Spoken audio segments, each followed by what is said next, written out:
আমি সুন্দরী হওয়ায় বাবা সবসময় আমার দিকে চেয়ে থাকত। আমি যখন বাবাকে জিজ্ঞেস করতাম, বাবা তুমি আমার দিকে এমনভাবে চেয়ে থাকো কেন, আমি তো তোমার ছোট মামনি। বাবা বলতো, তুমি আমার মামনি ঠিক আছে, কিন্তু তুমি এখন তো বড় হয়েছ। আমি বাবাকে বললাম, বাবা আমার তো বয়স মাত্র 12 বছর।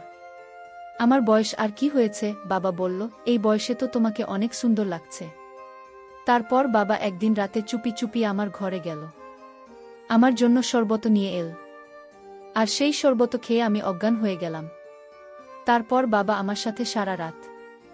আমি 12 বছরের অনেক সুন্দরী কুমারী মেয়ে, আমার বিয়ে হয়নি, তা সত্ত্বেও একদিন সকালবেলা ঘুম থেকে উঠে দেখলাম আমি গর্ভবতী হয়ে গেছি। আমি ছেলের বেশে ছেলের পোশাক পরে বাইরে বের হতাম এবং আমি ছেলের সাথে একটা ছোট কোম্পানিতে কাজ করতাম। আমি দেখতে এতটাই সুন্দরী ছিলাম যে আমার নিজের বাবা আমার উপরে নিহত খারাপ করেছিল। আমি তো স্বপ্নেও ভাবিনি যে আমার নিজের জন্মদাতা আমার সঙ্গে এরকম করবে এবং আমার পুরো জীবনটাকে তছনছ করে রেখে দেবে। আমার সৌন্দর্যটাই আমার জীবনের কাল হয়ে দাঁড়িয়েছিল। আসলে আমার বাবা কোনো কাজ বাজ করতেন না। উনি তো সারাদিন মাতাল হয়ে বাড়িতেই পড়ে থাকতেন এবং মা অনেক কষ্ট করে সংসার চালান। আমি তো ছোট থেকে অনেক কষ্ট দেখে বোর হয়েছিলাম। আমরা 4 ভাই বোন ছিলাম। বড় হওয়ার পর যখন আমি এটা বুঝতে পারলাম যে আমাদের সংসারে অনেক অভাব রয়েছে, তখন আমি বাধ্য হয়ে বাইরে কোনো ছোটখাটো কাজের খোঁজ করতাম। কারণ আমাদের বাড়ির পরিস্থিতি এতটাই খারাপ হয়ে গিয়েছিল যে আমাদের সঙ্গে আমার ছোট ভাই বোনেদের না খেয়ে দিন কাটাতে হতো। তার মাঝে আমি সিদ্ধান্ত নিয়েছিলাম যে কোনো একটা ছোটখাটো কাজকর্ম করে আমার ভাই বোনেদের লালন পালন করতে হবে। কিন্তু আমার 12 বছর বয়স হতে না হতেই বাবা আমার বিয়ে দেওয়ার জন্য পাত্রের খোঁজ করে। যখন বাবাকে বলেছিলাম আমি বাড়ির বাইরে গিয়ে কোনো কাজকর্ম করতে চাই, তখন আমার বাবা বলেছিল বাড়ির বাইরে বেরিয়ে কাজ করার কোনো দরকার নেই। উনি চাইতেন না যে আমি বাড়ির বাইরে গিয়ে কোনো কাজকর্ম করি। তারপর আমার বাবা মা বিয়ে দেওয়ার জন্য আমাকে অনেক চাপ দিয়েছিল। বাবা মায়ের কথা শুনে আমি বাধ্য হয়ে বিয়ে করতে রাজি হয়েছিলাম। কিন্তু আমার যে ছেলেটার সঙ্গে বিয়ে হতে চলেছিল, সেই ছেলেটির অনেক টাকার সম্পত্তি ছিল, কিন্তু তার চরিত্র খুব খারাপ ছিল। আসলে ওই ছেলেটির এর আগেও নাকি 2টা বিয়ে হয়েছিল, কিন্তু তার কাছে একটাও স্ত্রী টেকেনি। পরে তার সাথে যখন আমার বিয়ে ঠিক হয় তখন জানতে পেরেছিলাম ছেলেটা নাকি আমাকে দিয়ে একটা চায়ের দোকান চালাবে আর মাঝে মাঝে আমাকে দিয়ে অন্য ব্যবসাও চালাবে। এই জন্যই আমাকে বিয়ে করতে চেয়েছিল। আমি যখন ছেলেটির ব্যাপারে জানতে পেরেছিলাম যে সে তো আমাকে বিয়ে করার পরে আমাকে দিয়ে খারাপ কাজ করাবে, তাই আমি এই কথাগুলো বাবা ও মাকে বলেছিলাম। কিন্তু বাবা ও মায়ের কথা শোনার পরে আমার কলিজাটা কেঁপে উঠেছিল। কারণ আমার বাবা মা সব কিছু জানার পরেও আমার বিয়ে ওই চরিত্রহীন ছেলেটির সঙ্গে দিতে চেয়েছিল। কারণ ওই ছেলেটি আমার বাবাকে বলেছিল প্রত্যেক মাসে নাকি তাদের সংসারের খরচ দেবে, এবং টাকার লোভে বাবা মা আমার বিয়ে একটা চরিত্রহীন লোকের সঙ্গে দিতে চেয়েছিল। আমি যখন এই বিয়েতে বাধা দেওয়ার চেষ্টা করেছিলাম, তখন আমার মা পার্সোনালভাবে আমাকে বলেছিল, তুমি কি আমাদের ব্যাপারে ভাবিস না? তোর কি আমাদের উপরে দয়া মায়া নেই? হ্যাঁ, আমরা তো সব কিছু জানার পরেও এই বিয়েতে রাজি আছি। কারণ এই ছেলেটার সঙ্গে তোর বিয়ে হলে আমরা সবাই উদ্ধার হয়ে যাব। আমাদের আর না খেয়ে মরতে হবে না, তো ছোট ছোট ভাই বোনেরা দুমুঠো খাবার পাবে। আর তো কেউ বাইরে গিয়ে কাজ করতে হবে না। মায়ের কথাবার্তা শুনে তো আমি অনেক বেশি আশ্চর্য হয়েছিলাম। কারণ মায়ের কাছেও আমার মান সম্মানের কোনো দাম ছিল না। আমার মা ও নিজেদের স্বার্থের কথা ভেবেছিল। ওদিকে যে ছেলেটার সঙ্গে আমার বিয়ে হওয়ার কথা ছিল, সেই ছেলেটি তো জেনে শুনে আমাকে পছন্দ করেছিল। কারণ আমরা গরিব ছিলাম এবং ছেলেটি খুব ভালোভাবেই জানত আমার বাবা মা বাধ্য হয়ে আমার বিয়ে দিতে রাজি হবেন এবং বিয়ের পরে আমার আর কিছুই করার থাকবে না। ওদিকে ওই ছেলেটির আগে যে মেয়ে দুটির সঙ্গে বিয়ে হয়েছিল, তারা কিন্তু ভালো ঘরের মেয়ে ছিল। তাই তারা ছেলেটির কথায় রাজি হয়নি এবং তারা ওই ছেলেটির সঙ্গে সম্পর্ক ভেঙে বাবার বাড়ি চলে যায়। আমার বাবা মাকে সব কিছু বলার পরেও যখন তারা আমার কোনো কথা শুনতে রাজি হয়নি, তখন আমি বাধ্য হয়ে বাড়ি থেকে পালিয়ে গিয়েছিলাম। কারণ আমি গরিব হলেও আমার কাছে মান সম্মানটা আগে এবং আমি কখনোই নিজেকে বিক্রি করে টাকা ইনকাম করার কথা ভাবিনি। বাড়ি থেকে পালিয়ে যাওয়ার পরে আমি অনেক কষ্ট করে ছোটখাটো কাজ পেয়েছিলাম। সেখানে আমি ছেলের ভেসে যেতাম এবং তখনও কেউ বুঝতে পারেনি যে আমি ছেলে নয়, একজন মেয়ে ছিলাম। তাও আমি এতটাই সুন্দর ছিলাম যে ছেলের ভেসেও যখন আমি রাস্তায় বের হতাম তখন সবাই আমাকে ঘুরে ঘুরে দেখতে। বাড়ি থেকে পালিয়ে যাওয়ার কয়েক মাস বাদে আমি বাবা মায়ের সঙ্গে দেখা করেছিলাম এবং সেখান থেকেও আমার ডিউটিতে যাওয়া আসা করতাম। তার আগে কিন্তু আমি একটা ভাড়া বাড়িতে থাকতাম এবং যে ঘরে আমি ভাড়া থাকতাম সেখানে আমরা 5 জন ছিলাম এবং তারা সবাই ছেলে ছিল। ছেলের মাঝে আমি ছেলের ভেসে থাকতাম। কেউ জানতেও পারেনি যে আমি একজন মেয়ে ছিলাম। আসলে আমি এতটাই সুন্দর ছিলাম যে মেয়ে সেজে বাইরে গিয়ে কোম্পানির কাজ করা আমার জন্য ঠিক ছিল না। তাই আমাকে বাধ্য হয়ে ছেলে সেজে বাড়ির বাইরে বেরিয়ে কাজ করতে হয়েছিল। এর আগে আমি যখন বাড়ি থেকে বেরোতাম তখন কিন্তু বেশিরভাগ লোকে আমাকে অনেক রকম কথা বলতো। আমার সৌন্দর্যটাই জীবনের কাল হয়ে দাঁড়িয়েছিল। এমনকি আমাকে বাড়ি থেকে বেরোতেও ভয় লাগত, কারণ বেশিরভাগ মানুষ এরাই আমাকে খুব খারাপ চোখে দেখত। তখন কিন্তু আমার বাড়ি থেকে বেরোতে খুব ভয় লাগত। তাই আমাকে বাধ্য হয়েছেন এসেছে বাড়ি থেকে বেরোতে হতো যাতে কোনো লোকের খারাপ নজর আমার উপরে না পড়ে। তারপর আমি যখন ছেলের সঙ্গে ওই ঘরে ভাড়া থাকতাম তখন কিন্তু ওই ছেলেরাও নিজেদের কাজে সারাদিন ব্যস্ত থাকত। তারা সকালে বাড়ি থেকে বেরিয়ে যেত এবং রাত্রি 10টার সময় বাড়ি ফিরে আসত। তাদের সঙ্গে খুব একটা বেশি কথা হতো না এবং তারা তো আমার দিকে খুব বেশি দিন দেয়নি যে আমি একজন মেয়ে ছিলাম এবং আমি যাদের সঙ্গে ভাড়া থাকতেন তারা কিন্তু নিজের কাজের সঙ্গে মতো রাখত। একজন মেয়ে হয়ে 4টি ছেলের সঙ্গে নিজের ছেলে সেজে থাকা মুখের কথা নয়। এবং মাঝে মধ্যে তো আমার এটা ভেবে খুব ভয় হতো যে তাদের যদি আমার উপর সন্দেহ হয় যে আমি একজন ছেলে নয় মেয়ে, তখন আমার কি হবে। এই 4 জনের মাঝে আকাশ বলে একটা ছেলে ছিল। সে কিন্তু আমাকে খুব ভালোবাসে। সে তো জানতি না যে আমি ছেলে নয়, একজন মেয়ে ছিলাম। আকাশ সময় পেলে আমার সঙ্গে নিজের মনের কথাগুলো শেয়ার করত এবং আমার কিছু অসুবিধা হলে আমাকে সাহায্য করত। বেশ কয়েক মাস হয়ে যাওয়ার পরে আমি যখন নিজের বাড়ি ফিরে গেছিলাম বাবা মায়ের সঙ্গে দেখা করার জন্য এবং তাদের এটা বলার জন্য যে আমি একটা কোম্পানিতে ছোটখাটো কাজ পেয়েছি, তখন বাড়ি যাওয়া মাত্রই আমার বাবা তো আমার দিকে ঘুরেও তাকাননি। এমনকি আমি বাড়ি গিয়ে যখন মায়ের হাতে টাকা দিয়েছিলাম তখন মা এটা দেখে খুব খুশি হয়েছিল যে আমি সৎ পথে টাকা ইনকাম করে তার হাতে টাকা দিয়েছে। কিন্তু বাবা তো আমার সঙ্গে কথাও বলেননি। আমি চেষ্টা করেছিলাম বাবার সঙ্গে কথা বলার, কিন্তু বাবা তো আমার দিকে ঘুরেও তাকাননি। বাবা তখন আমাকে শুনিয়ে আমাকে বলেছিল, তোমার মেয়েকে বলে দাও এরকমভাবে ছেলে সে বাইরে গিয়ে কতদিন কাজ করবে, একদিন না একদিন তো সবাই জানতে পেরে যাবে যে ওর ছেলে এসেছে বাইরে গিয়ে কাজ করছে, আর এমনিতেও বাড়ি থেকে পালিয়ে তো আমাদের মান সম্মান সবকিছু নষ্ট করে দিয়েছে। তাহলে ওর আবার এই বাড়িতে ফিরে আসার কি দরকার ছিল। ভেবেছিলাম ইনকাম করে বাবার হাতে টাকা দিলে বাবা সবকিছু ভুলে গিয়ে আমাকে ক্ষমা করবে এবং খুশি হয়ে যাবে। কিন্তু বাবা তো সেই কথাটা ভেবে বসেছিল যে আমি তার পছন্দের ছেলের সঙ্গেই বিয়ে করিনি। কিন্তু যতই হোক এই কথাটা সত্যি ছিল যে খুব বেশি দিন ছেলে এসেছে বাইরে কাজ করতে পারতাম না। তা ও ভেবেছিলাম এভাবে যতদিন পারব ততদিন কাজ করে আমি টাকা জমিয়ে নেব।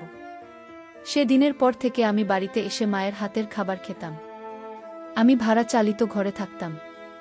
একদিন হঠাৎ করে আমার শরীর খুব খারাপ হয়েছিল ওই সময়, কিন্তু আমার ভাড়ার ঘরে বাকি ছেলেরা ছিল না, এমনকি আকাশ সেদিন ছিল না এবং আমি বুঝে গিয়েছিলাম যে শরীর খারাপ থাকা অবস্থায় কিন্তু আমি নিজের সত্যিটা তাদের থেকে বেশি দিন লুকিয়ে রাখতে পারব না এবং আমি হয়তো ধরা পড়ে যাবে। এই ভয়ে আমি সেদিন ভাড়া বাড়ি থেকে নিজের বাড়িতে মায়ের কাছে চলে এসেছিলাম এবং ভেবেছিলাম সুস্থ হওয়ার পরে আবার ভাড়া বাড়িতে চলে যাব। কারণ এই বাড়িতে যখন আমি ফিরে এসেছিলাম তখন থেকে কিন্তু বাবা আমাকে একদমই সহ্য করতে পারত না। সবসময় আমাকে দেখে বিড়বিড় করত এবং একটাই কথা বলতো, কতদিন নিজেকে এভাবে ছেলে সাজিয়ে বাইরে কাজ করবি। বাবার এই ধরনের কথাগুলো আমার মনে খুব আঘাত দিত। তা আমি সহ্য করে নিতাম। সে দিনের পর থেকে জানি না কেন আমার শরীর প্রত্যেক দিন খারাপ থাকত। আমি অসুস্থ হয়ে পড়েছিলাম। তাই ওই ভাড়া বাড়ি ছেড়ে নিজের বাবা মায়ের বাড়িতে সিট হয়েছিলাম। যখন থেকে বাবার বাড়িতে থাকা শুরু করেছিলাম তখন থেকে কিন্তু মা আমার খাওয়া দাওয়ার আরও বেশি খেয়াল রাখত। আসলে মা খুব ভালোভাবেই জানত আমি খুব কষ্ট করে টাকা ইনকাম করে সংসারে খরচ করতাম এবং সেই টাকা আমি মায়ের হাতে তুলে দিতাম। তাই মা আমাকে সবসময় একটা কথা বলতো, এত কষ্ট করে বাইরে গিয়ে টাকা ইনকাম করছিস, নিজের সব আশা ও স্বপ্ন সব কিছু ত্যাগ করে আমাদের কথা ভেবে আসছি। মনে সাহস করে ছেলে সেজে বাইরে গিয়ে কাজ করিস। তাই তুই নিজের শরীরের বিশেষ খেয়াল রাখি, খাওয়া দাওয়া ঠিকঠাক করবি। শুধু তাই নয়, আমি যেহেতু বাজার করার সময় পেতাম না, তাই মা নিজে বাজার থেকে প্রত্যেক দিন আমার জন্য ফলমূল কিনে নিয়ে আসব, যাতে আমার শরীরের বিশেষ খেয়াল রাখতে পারে। ওদিকে যখনই আমি ডিউটি করে বাড়ি ফিরে আসতাম, তখনই আমার বাবা বলতো, ওর জন্য আমাদের কত বদনামি হয়েছে। তুই যখন এই বাড়ি ছেড়ে চলে গেছিস তখন পাড়ার লোকে কত কথা বলেছে যে তুই নাকি কোনো ছেলের সঙ্গে পালিয়ে গেছিস। তোর কি দরকার ছিল ছেলে সে যে বাইরে কাজ করার? তুই তো ওই ছেলেটার সঙ্গে বিয়ে করতে পারতিস। তার সঙ্গে বিয়ে করলে আজ তোকে বাইরে গিয়ে ছেলে সেজে কাজ করতে হতো না। আমি অনেক চেষ্টা করেছিলাম বাবাকে এটা বোঝানোর, চেয়ে আমাকে দিয়ে ব্যবসা করার থেকে সৎপথে কম টাকা ইনকাম করা অনেক ভালো। কিন্তু আমার বাবা তো এত স্বার্থপর মানুষ ছিল যে সবসময় নিজের কথাটাই ভাবছ। এদিকে জানি না কেন বাড়িতে এসে খাবার খাওয়ার পরে কিন্তু আমার শরীর খুব খারাপ করত। দিন দিন আমার শরীর এত খারাপ হতে শুরু করেছিল যে বাধ্য হয়ে আমাকে ডাক্তারের কাছে যাওয়ার কথা ভাবতে হয়েছিল। প্রথমে যখন আমার শরীর খারাপ করত তখন ভেবেছিলাম কিছুদিনের মধ্যে নিজে থেকে সব কিছু ঠিক হয়ে যাবে। কিন্তু দিন দিন আমার শরীর এতটাই খারাপ হতে শুরু হয় যে কোনো খাবার খাওয়ার পরে আমার বমি হয়ে যেত এবং খাবার খাওয়ার পরে মনে হতো আমার পেটের ভিতর জ্বালা করছে। ওদিকে আকাশ ফোন করে জিজ্ঞেস করেছিল আমি কেন হঠাৎ করে ভাড়া বাড়ি ছেড়ে দিয়েছি। আমি তখন আকাশকে বলেছিলাম যে আমি একটু অসুস্থ আছি, সুস্থ হওয়ার পরে আবার ভাড়া বাড়িতে যাব আকাশ। কিন্তু তখনও জানত না যে আমি ছেলে একটা মেয়ে। আকাশকে যখন বলেছিলাম যে আমার শরীর একটু খারাপ আছে, তখন সে কিন্তু প্রত্যেক দিন আমাকে ফোন করে আমার কথা জিজ্ঞেস করত। সেদিন আমি আকাশকে বলেছিলাম যে প্রত্যেক দিন খাবার খাওয়ার পরে কিন্তু আমার শরীর আরও বেশি খারাপ করতে শুরু করে, এমনকি আমার গলা ও পেটের ভিতর জ্বালা করে। আকাশ তখন বলেছিল আমি যাতে কোনো ভালো ডাক্তার দেখাই। এই কথাগুলো আমি কিন্তু মাকে বলিনি যে ভেতর ভেতর আমার শরীর খুব খারাপ আছে। মা কিন্তু নিয়মিত আমাকে যত্ন করে খাবার দিত, তাই আমার মনের বিশ্বাস ছিল যে সেই খাবার কি আমার শরীর খারাপ হয়নি, কারণ আমার মায়ের হাতে তৈরি খাবার খেয়ে অসুস্থ হওয়ার তো কোনো কথাই ছিল না।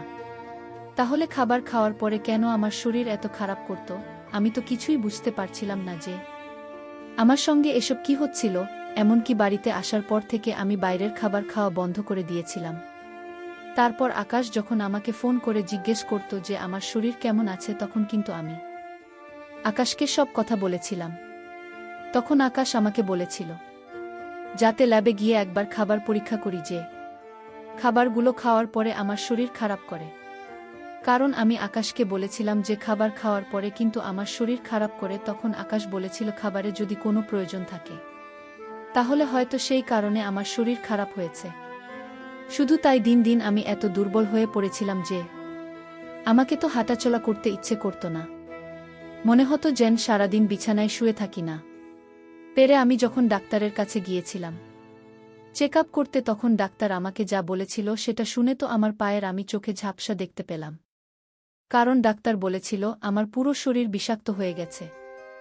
আমি এমন কিছু খাবার খাচ্ছিলাম যেটার মাধ্যমে আমার শরীরে বিষ ছড়িয়ে গিয়েছিল।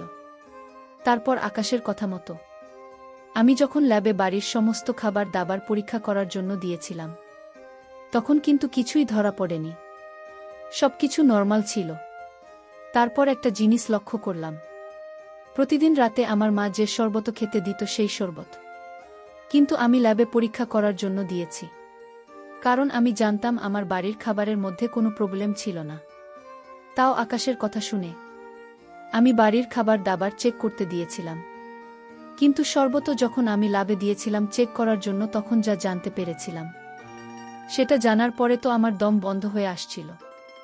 কারণ ওই শরবতের মধ্যে আমার বাড়ির কেউ বিষ মিশিয়ে আমাকে খাওয়াতো, আর এই দূরত্ব আমার মা নিজের হাতে বাজার থেকে কিনে নিয়ে আসতো আমার জন্য।